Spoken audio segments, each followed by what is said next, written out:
Hello, my name is Robert Jenkins, and I'm the Global Director of Education and Adolescent Development for UNICEF.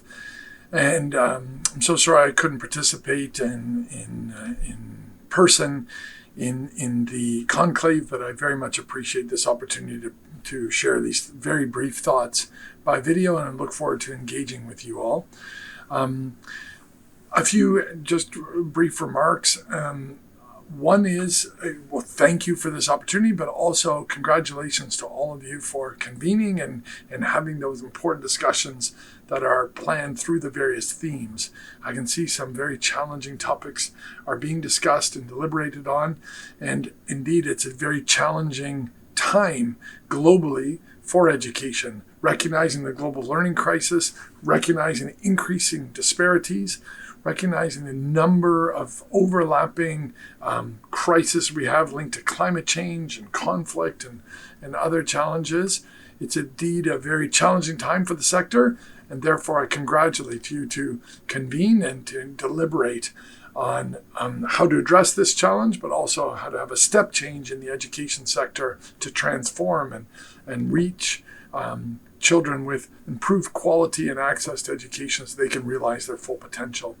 In UNICEF, we focus on three key transitions as a child moves through their learning journey. One is on early childhood education. We recognize that education at the youngest age is the highest investment of public resources in terms of the return on investment, ensuring children are school ready when they enter the school system.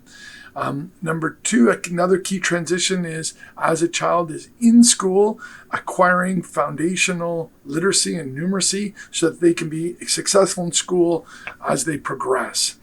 As we all know, that tends to be at 8, 9, 10 years of age. The acquisition of foundational literacy and numeracy is critical. Unfortunately, many school systems around the world are failing very large numbers of children to acquire those foundational skills.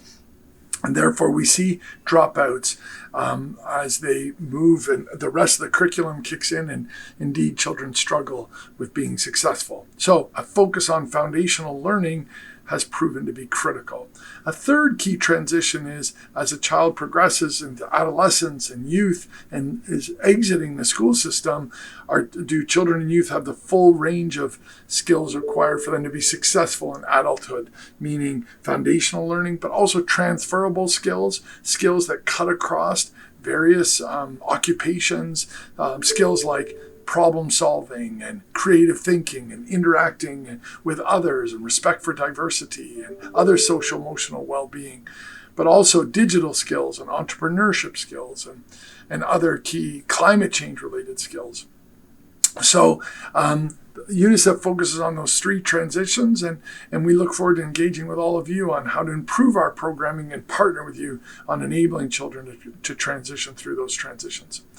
We are also a leader in education emergencies, and we fortunately are seeing increasing numbers of children affected across the world and living in fragile contexts and countries and communities that are affected by climate change, conflict, and other challenges, and needing to respond and enabling children to continue to learn in such challenging circumstances continues to prove challenging, but also a key focus of ours.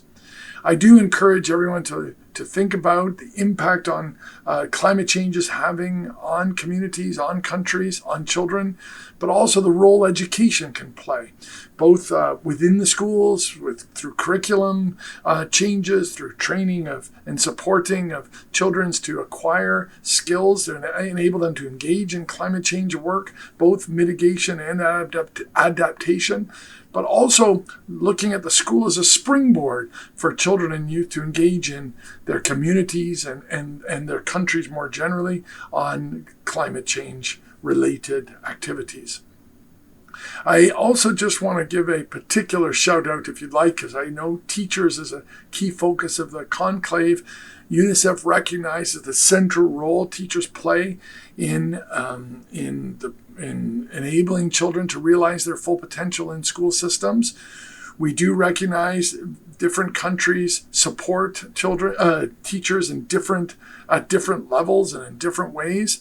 There's a very wide range of levels of support, of remuneration, of tools to enable, learning tools to enable teachers to effectively deliver learning opportunities to children.